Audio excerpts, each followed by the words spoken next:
원래 질문 없이 하려고 했는데 질문 궁금하신 분들 질문 바로 받도록 하겠습니다. 그래서 오늘은 지금 이 정책 자금에 대해서 관심 있으신 일반 분들도 오셨고 의뢰인분들이죠. 잠재적인 의뢰인분이고 그리고 또 올해 12기 합격하신 행정사님도 오셨기 때문에 어쨌든 뭐 비슷한 수준이라고 저는 보고 있습니다. 비슷한 수준이라고 보고 있고 동일한 위치에서 좀 설명드리도록 하겠습니다.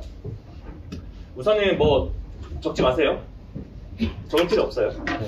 적을 필요 없습니다. 그 검색해 보시면 그리고 저희 민행입사 블로그에 들어오시면 공고문하고 다 있습니다. 공고문하고 다 있기 때문에 그거 보시면 돼요. 뭐러 적으세요. 팔 아프게. 그리고 이제 이 영상은 저희가 유튜브로 또 올려놓을 거기 때문에 유튜브 보시면 도움 되실 거고 또 그것도 잘 모르겠다 그러시면은 저희한테 전화하시면 됩니다. 그래서 오늘은 별도로 명함 교환 안 하겠습니다. 왜냐하면 블로그에 들어가시면 제 명함이 이미 노출돼서 의뢰인들뿐만 아니라 굉장히 다양한 분야에서 전화를 많이 주십니다. 특히 외국에서 전화가 굉장히 많이 오기도 하고요. 그래서 그런 상황입니다. 진행하겠습니다. 우선은 여러분들한테 먼저 한 가지를 약간 공지를 해드리고 진행을 하겠습니다. 오늘 하는 정책 자금, 그러니까 정책 자금이 있고요. 정부 지원금 있죠? 그죠? 정책 자금과 정부 지원금 어떻게 다릅니까? 혹시 아시는 분들은 그냥 그 자리에서 말씀하셔도 됩니다. 정책 자금은 뭡니까? 간략하게 정리를 하면 한 단어로 대출입니다. 뒤에서 대출 나오네요. 정책 자금은 대출이에요. 그래서 오늘 제가 설명드리는 관광진흥개발기금이나 튼튼론이나 농촌기금은 모두 대출입니다. 이해 가시죠? 그럼 당연히 이런 질문 하면 안 되죠? 이거 그냥 써도 되나요? 아니죠? 쓸 수는 있어요. 대신에 갚아야 됩니다. 이해 가시죠? 그런 질문 안 하실 거라고 보고 두 번째, 정부 지원금은 대출이 아니라 뭐죠? 한 단어로 요약하면 보조금. 그죠? 보조금은 갚습니까? 갚아야 돼요? 자, 이거는 이제 중의적으로 표현을 해야겠죠. 잘 쓰면 안 갚아도 되고 못 쓰면 갚는 게 아니라 환수가 떨어지는 거죠. 그죠? 그러니까 잘 쓰면 안 갚아도 되는 돈, 그 부분을 이해하시는 거예요. 근데 오늘은 뭐라고요? 정책 자금, 그러니까 대출입니다. 이해 가시죠? 요거 하나 기억해 주시고 두 번째, 정책 자금과 흔히 말하면 여기 혹시 컨설턴트 활동을 하셨던 분들 계실 때도 좀 죄송하지만 그분들이 말하는 정책 자금과 제가 말하는 정책 자금의 차이점이 뭘까요? 제 유튜브를 보신 분들은 제가 설명을 드렸을 텐데 오늘 제가 말씀드리는 정책 자금은 절입니다. 절입. 그러면 기준금리보다는 낮은 금액이 형성이 되겠죠. 그리고 뭐가 들어간다? 사업계획서가 들어갑니다. 동반이 됩니다. 그리고 공식적으로 신청을 해야 돼요. 그죠? 이런 게 정책자금입니다. 그런데 소위 말해서 이제 제가 또 내일 강남의 AI 그 지점장들 또 강의가 있어서 가는데 그분들이 말하는 정책자금은 대부분이 대출입니다. 무슨 대출? 기업 대출이에요. 기업 대출은 누가 핸들링하죠? 지점장이 핸들링을 합니다. 그러면 지점장 우대금리가 적용이 될 수가 있죠. 그러면 기준금리보다는 무조건 어때요? 높죠. 정책자금은 기준금리보다 낮다고 좀 전에 말씀드렸죠. 이렇게 여러분들이 자꾸 까먹으셔야 제가 먹고 살 수가 있습니다. 그래서 정책자금은 그 기준금리보다는 낮거나 아니면 비슷하거나가 정책자금이고 기업대출은 정책자금, 기준금리보다는 무조건 높습니다. 그래서 그게 혼용해서 쓰시는 경우가 굉장히 많아요. 왜냐면 매년 초, 매년 연말 되면은 각 그 보험사별로 지점장들 교육을 많이 가고 있기 때문에 엄청 혼동하세요. 그것만 기억하시고 진행하겠습니다. 아셨죠? 자, 관광진흥개발기금입니다. 여기에서 관광진흥개발기금은요, 어렵게 생각하실 필요 없어요. 관광에 해당되는 모든 시설물에 대해서는 관광진흥개발기금을 사용할 수 있다라는 겁니다. 관광 분야에 대해서는. 무슨 말씀인지 아시죠? 뒤에 좀 볼게요. 순서는 그 융자 사업 개요부터 질의응답을 받도록 하겠습니다. 관광진흥개발기금은요, 그 문체부에서 지정한 2차 보존 사업입니다. 그래서 이미 뭐 금융계에 계시는 분들은 아시겠지만 2차 보존이라고 했을 때는 이거예요. 문체부의 돈으로 하는 건가요? 문체부에서 대출을 주는 건가요? 문체부 예산으로 대출을 주는 건가요? 아닙니다. 문체부에서 일종의 보증을, 그러니까 보증은 아니지만 보증을, 그러니까 사업자로 지정을 해주는 거예요. 그러다 보니까 결과적으로는 누구하고 얘기를 해야 된다? 문체부하고 얘기해봐야 소용없죠? 이런 정책 자금은 은행하고 먼저 얘기하셔야 돼요. 이해가세요? 은행하고 먼저 대출 금액을, 제가 정책 자금이랑 안 하겠습니다. 대출 금액을 확정해 놓고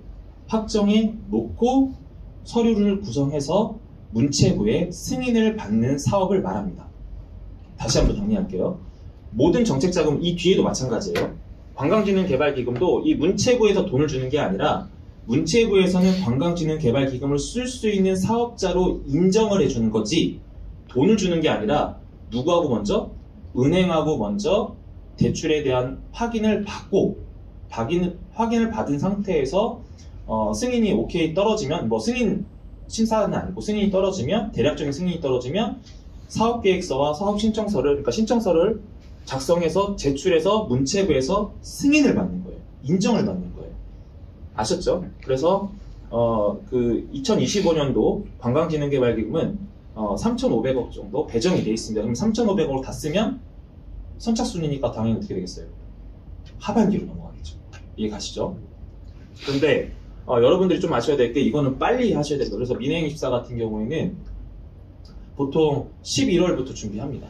사업자들이, 보통 시행사들이 많이 오고요. 아니면은 건축사무소 설계사분들이 많이 그 소개를 해주셔서 들어오고, 이미 속속들이 들어가고 있어요. 그러면 이 금액이 다 쓰여지면 어떻게 돼요? 하반기로 넘어가게 되어 있습니다. 그러니까 빨리 해야겠죠? 그 다음에 여기다 정책자금은 시설자금, 그러니까 시설자금이라고 하면 어려울 수도 있고 그냥 건축자금이라고 보시면 돼요.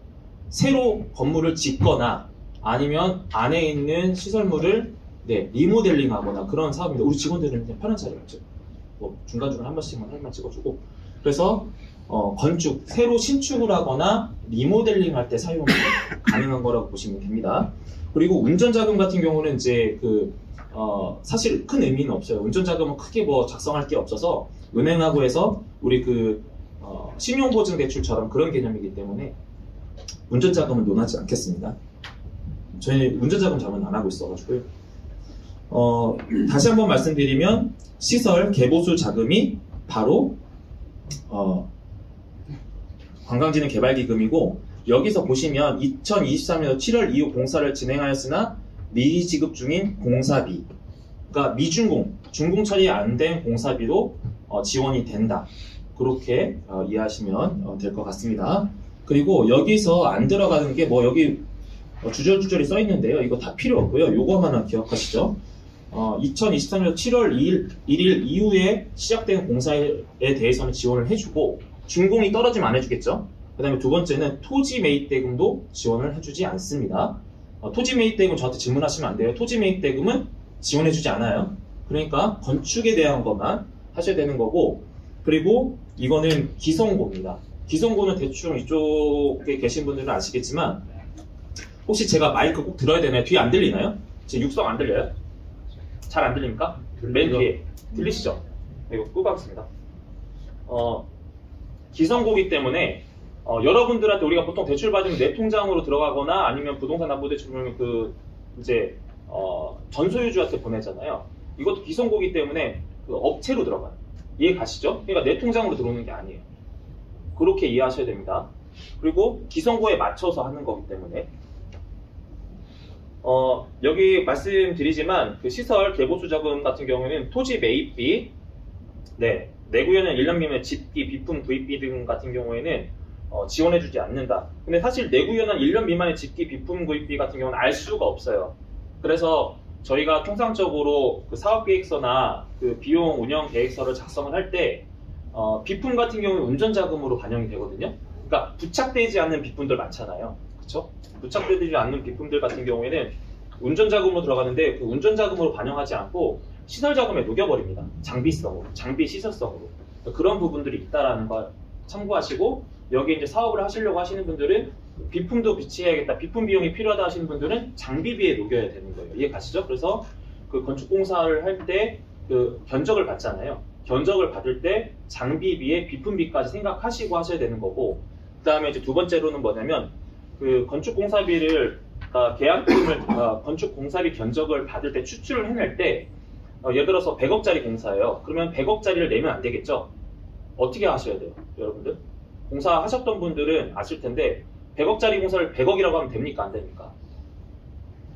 되죠. 당연히 되는 건데 우리가 이 업무를 할 때는 어떻게 해야 되냐면 120억에서 130억 광급 공사비로 책정을 해야 됩니다. 그래야지 그 120억이나 130억인 금액이 책정이 돼야 그 금액부터 탁감이 들어가겠죠. 감정평가가 들어갈 것이고, 그리고 공사비가 그 정도 나와야 나중에 건물을 짓고 나서 준공이 떨어진 상태에서 내 건물가액을 책정하잖아요. 그럴 때 금액이 증가하는 그런 형태가 있기 때문에 공사비 견적을 보실 때는 한 120억에서 130억 정도까지, 그러니까 120%, 130%까지는 가능하니까 그렇게 참고하시면 될 것 같습니다. 신청 절차는 뭐 이렇게 지금 되게 복잡하게 써 있잖아요. 이거 그냥 기억하지 마시고요. 이렇게 이해하시면 돼요. 일단은 은행하고 먼저 상담을 하시고 은행에서 대출 금액이 결정이 되잖아요. 그러면 그 결정된 금액을 갖고 예를 들어서 민행입사에 연락을 하시거나 뭐 또 행정사한테 연락하시면 됩니다. 연락하셔서 사업계획서하고 신청서 작성해서 은행한테 제출하면 은행에서 신청을 하는 구조예요. 이해 가시죠? 여러분들이 직접 신청이 아니에요. 이해 가세요? 그런 구조이기 때문에 그 관광진흥개발기금을 상담하실 때는 최소한 오늘 저한테 오셨던 분들이 혹시 의뢰를 하시게 되면은 은행을 먼저 갔다 오신 다음에 말씀하셔야 돼요. 아셨죠? 은행도 갔다 오지 않은 상태에서 행정사님 어떻게 해요? 이렇게 오시면 저도 어떻게 해요? 하고 상담 안 해드릴 거니까 은행 먼저 갔다 오셔서 은행에서 얘기한 금액을 듣고서 오셔야 돼요. 그런데 사실은 보통 20억 미만 같은 경우는 20억이 지점장 권한이잖아요. 모든 은행이 20억이 지점장 권한입니다. 근데 20억 넘어가면 중앙회에서 승인 사항이에요. 그러면 20억 이상 되는 사업들은 사업계획서를 미리 받아버려요. 탁감 뜨기 전에. 건축 도면하고 사업계획서를 받아버린다는 거예요. 그런 경우에는 그 사업계획서를 저희가 약식 사업계획서를 만들어 드리거든요. 그럼 그때부터 계약하고 진행해야 되는데 당연히 비용은 발생하겠죠. 될 수도 있고 안 될 수도 있는데 그건 저희의 역량이 아니에요. 그래서 이 업무, 그러니까 오늘 하는 제 강의의 업무에 대해서는 설명에는 성공보수가 없어요. 이건 성공보수 개념이 아니에요. 저희는 실비 개념을 청구를 해요. 이해 가시죠? 그래서 정책자금 성공보수 개념이 없어요. 왜냐하면 모든 능력은 누구? 소유주가 돼 있는 거예요. 이해 가시죠? 근데 만약에 민행에 맡겼으니까 안 될 게 되고 될 게 안 되고 그런 거 아닙니다. 근데 잘 모르는 컨설턴트들은 그렇게 반협박을 하죠. 우리가 해줄 수 있다. 거짓말이에요. 오로지 소유자의 재산 능력 갖고서 평가를 하는 거예요. 이해 가시죠? 다만 행정사를 쓰면 좋은 점은 사업계획서를 작성, 그러니까 20억 이상 넘어가는 사업들에 대해서는 뭔가 비용을 더 받아야 되잖아요. 그죠? 최대 100%까지 지원해 줄 수 있지만 실제는 그렇지 않아요. 70%밖에 안 돼요. 30%는 에코티, 자기 자본 비율이 있기 때문에 30%밖에 제공하지 않지만 이 사업이 그 확장성 있는 사업이고 잘 될 수 있는 사업이라는 걸 평가하는 건 사업계획서로 보기 때문에 그런 부분에서 많이 좀 차이가 날 거예요. 그렇게 활용을 하셔야 되는 겁니다. 이해 가시죠? 행정사가 은행 만나서 뭐 대출을 끌어오고 그런 거 전혀 없어요. 불법이에요. 그러니까 그런 거 꼭 기억하시고 준비하시면 되는 거고요. 융자은행이 있는데 여기 보시면 다 1금융권이에요. 1금융권인데 민행 같은 경우는 그냥 다 중앙회들하고 다 연결이 돼 있어서 그냥 저희가 필요에 따라 움직여 버리거든요. 그러니까 좀 그런 차이는 좀 이제 거기서 갭이 좀 있게 하겠죠. 어쨌든 이런 은행 분명히 말씀드렸는데 뭐 새마을금고 안 되나요? 신협 안 되나요? 이렇게 물어보시면 안 되죠. 그렇게 이해하시면 됩니다. 운전자금은 지나가겠습니다. 시설자금 같은 경우는 최대 150억까지 지원이 가능하고요. 저희 민행입사 같은 경우는 최대로 많이 한 게 109억 8천만 원까지 진행을 했었습니다. 그래서 올해 여러분들 아시겠지만 강남에 거기도 저희가 여기 하고 있어서 자문하고 있는 상황이고 지금 호텔도 여러 개 지금 준비를 하고 있는 상황입니다. 개보수 자금은 최대 80억까지 지원 가는데 150억까지 지원받는 경우는 거의 없었습니다. 150억 저는 일단 못 봤어요. 150까지 못 받고 저희가 최대가 109억 8천까지는 받았던 것 같습니다. 이렇게 이해하시면 될 것 같고요. 여기서 보시면 뭐 내용 이것저것 장황하게 써 있는데요. 이렇게 보시면 돼요. 2025년도 이제 분기의 기준금리가 적용이 됩니다. 분기의 기준금리가 적용이 되기 때문에 여기에 보면 일단은 이제 2.25%라고 했는데 이제 지금 뭐 기준금리가 적용이 됐을 때 일단 0.75%는 우대를 해줘요. 0.75%를 우대한다는 거는 2.25는 얼마입니까? 1.5%예요. 이해 가시죠? 근데 뭘 더해준다고요?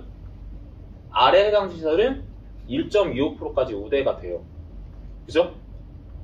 제일 많이 하는 게 펜션입니다.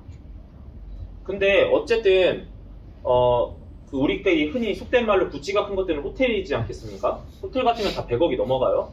그러면은 1.25%가 우대가 되면 지금 몇 프로입니까? 2.25%에서 1%까지 가능합니다. 그래서 저희가 가장 적게 받았던 게 0.75%까지 받았어요.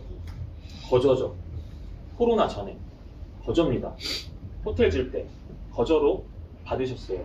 그게 67억짜리 사업이었는데, 그러니까 원래 돈이 있었고, 그 다음에 이제 좀 나머지는 PF로 하려고 하다가 이걸 아시게 돼가지고 시행사에서 이제 그러니까 건축 사무실을 소개시켜줘서 67억인가 하여튼 최종으로 어떻게 된지 모르겠는데 67억 정도로 기억되는데 0.75%로 받았어요. 어마어마한 거죠. 그죠? 그렇게 그 내용은 뒤에 좀 비교를 해드리겠습니다. 여기서 기억하셔야 될 거는 거치 기간을 보시면 됩니다. 운전 자금은 빼고요. 시설 자금은 12, 13, 9 이런 식으로 돼 있습니다.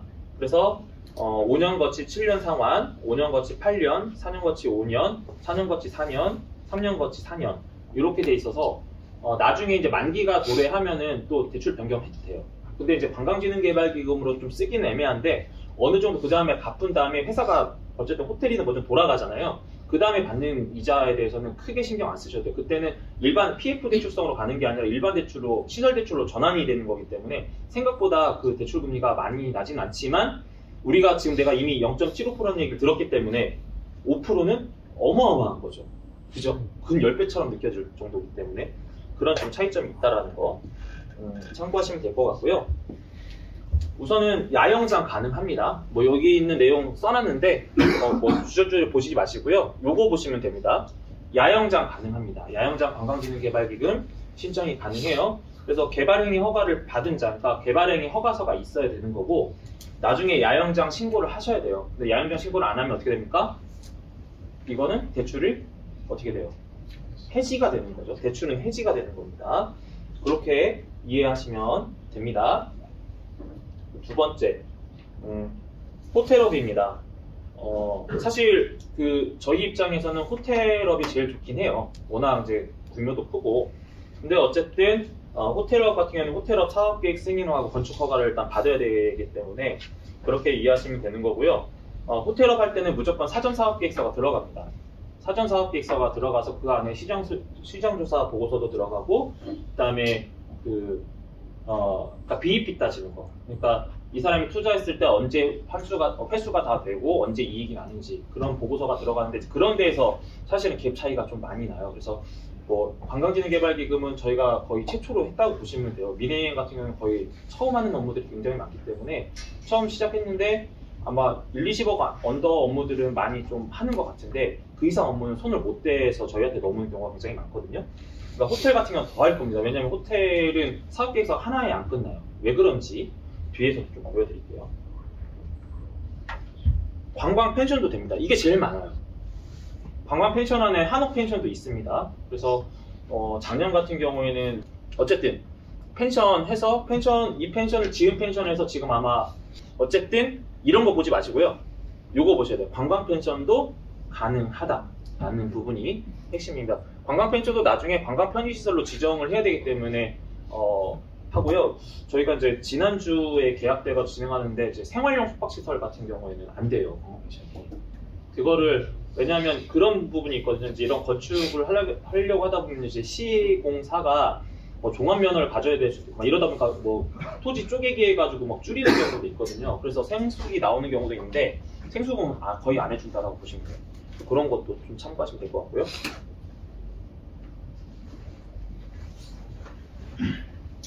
유람선도 됩니다. 유람선 왜 넣었을까요? 저희가 했으니까 넣겠죠. 네, 유람선도 됩니다. 지금 건조 거의 끝났고요. 곧 아마 여러분들이 보시게 될 겁니다. 유람선 떠다니고 있죠. 거기도 저희가 자문하고 있고 그 회사에서 유람선 하나 더 건조하고 있습니다.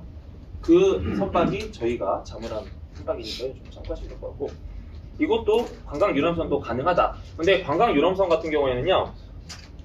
이렇게 바로 못 가요. 유람선 할 때 지자체 승인 받아야 되거든요. 그러면 지자체 인허가 승인부터 자문할 수밖에 없어요. 그러면 사업계획서가 총 3개가 나와요.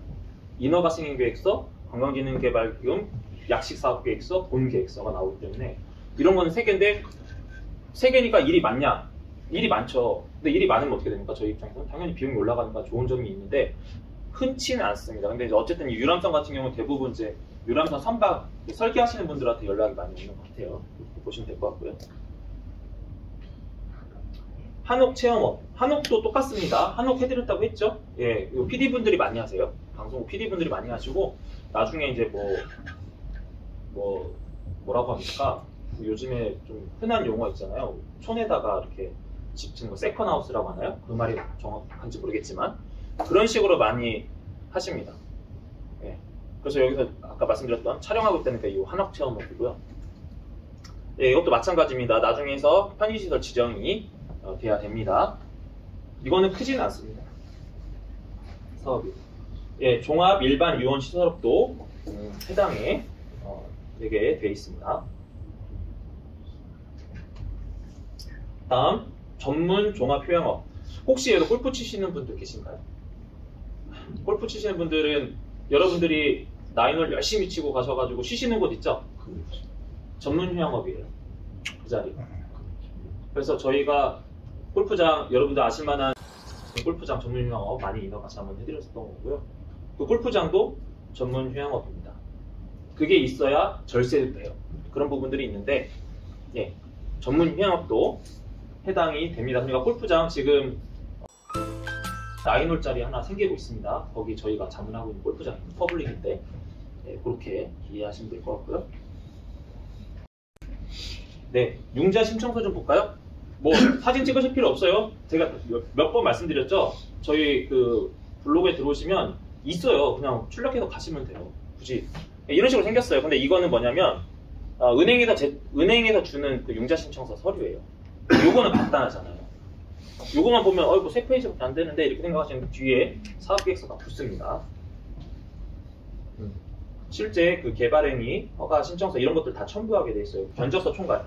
견적서 할 때 이렇게 받아야 돼요. 이해가시죠? 네. 이게 저기네. 이게 선박이에요. 네. 맞습니다. 60억짜리 선박. 못 떠다닐 겁니다. 네, 크루즈 사업계획서입니다. 요게 한 70페이지, 80페이지 정도 나와요. 그래서 여기 보시면은 이렇게 쭉 그 사업 개요부터 배경 및 입지 분석, 사업 추진 전략, 기대 효과, 재무제표, 첨부 서류, 첨부 서류가 더 많아요. 사실 한 30페이지 정도 나오고. 그래서 이런 서류들이 이제 인허가 문서로 사용되기도 하고, 그 관광진흥개발기금 신청할 때 들어갑니다. 그래서 여기 사실 하나 좀 실패한 거 있는데 야영장에 있거든요. 근데 돈이 없어가지고 사업주가 자문만 한 2년 하다 끝났습니다. 어쨌든 그게 됐으면 굉장히 잘 됐을 텐데 좀 아쉽지만 가장 큰 성과인데 좀 아쉽습니다. 어쨌든 그래도 야영장 어지간한 야영장은 좀 많이 해드리고 있고, 그리고 여기 펜션 실제 그냥 도면들이 조감도 갖고 온 거예요. 저희한테 제출한 이런 것들이 다 사업계획서에 반영이 되는데, 여러분들이 보셔야 될 게 왜 그러냐면, 혹시 건축을 제가 이제 올 때 신청자 명부를 쭉 봤는데 건축 쪽에 시행을 하시는 분들 계시고 컨설팅 하시는 분들도 계시고, 그리고 잠재적으로 저의 경쟁 상대가 된 우리 행정사님들도 계신데 이걸 알아야 돼요. 관광진흥개발기금을 쓰는 이유는 여기서 극명하게 차이가 나요. 이거 실제 저희가 진행한 거거든요. 지금 PF가 8%라고 하지만 실제로 PF 더 되죠. 요즘 같은 시기에. 근데 PF도 안 나와요. 나올 수가 없어요. 근데 PF로 받았을 때 견적하고 했을 때 150억으로 진행을 시키니까 71억이 이자만 71억 빠집니다. 이만한 절세가 있습니까? 이자만 71억이 빠져요. 두 번째는 저희가 리조트 해드린 건, 이 리조트는 어디냐면 이제 너무 커가지고 지금 저희가 자문한 거는 일단은 5,000평 먼저 작업을 해서 그게 한 54억인가? 하여튼 그 정도 되는 것 같은데, 예, 거기에, 예, 그러니까 여기 먼저 하고 A 구역하고 B 구역하고 C 구역 하는데, 이제 C 구역 같은 경우는 이것만 해도 약 그 이자가 40억 정도 40억이 절세가 되는 거예요. 그런 부분들이 있다. 이게 이제 유람선입니다. 예. 요게 34억 정도. 그런데 이거는 이제 저희가 임의로 넣은 건 아니고요. 업체에서 처음에 가져왔을 때 그 비용을 다 넣어드린 거고요. 펜션입니다. 펜션은 뭐 되게 다양하게 많이 하고 있고요. 요거는 뭐 워낙 규모가 크지 않고, 그리고 펜션 프랜차이즈도 많아서 이제 뭐 빅플레이스 같은 경우는 저희가 자문하고 있는 상황이고요. 점주들 대상으로 하고 있는데 많지는 않아도 7억이면 엄청 큰 거예요. 이자만. 이해 가시죠? 네. 여기까지 진행을 하고요. 제가 딱 30분 말씀드렸습니다. 혹시 그 관광진흥개발기금 관련해서 혹시 궁금한 거 있으십니까?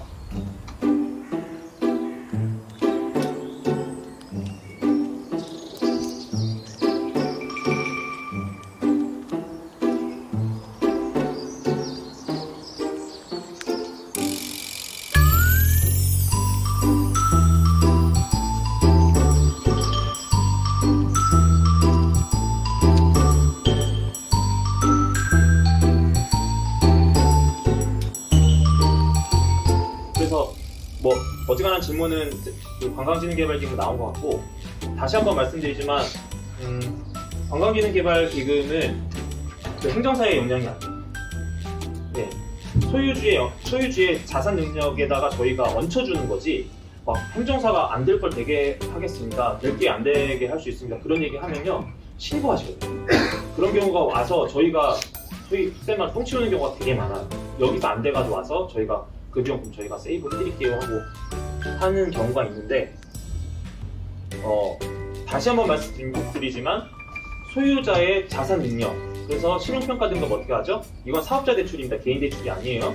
그러면은 개인 사업자나 법인 사업자인데 그 개인이나 법인 사업의 신용등급 있죠? 그 다음에 대표자나 대표자 부인의 신용등급, 그 다음에 은행과의 거래 내역, 그 다음에 매출, 요 네 가지가 평가합니다. 거기다 플러스 알파로 아까 얹혀줄 수 있잖아요. 115%까지. 그것도 엄청 크거든요. 115% 얹혀주는 것도. 그렇게 되면은 그때는 사업기획사가 좀 서포터를 해주시는 그런 형태라고 이해하시면 될 것 같습니다. 그러면 여기까지만 하고요.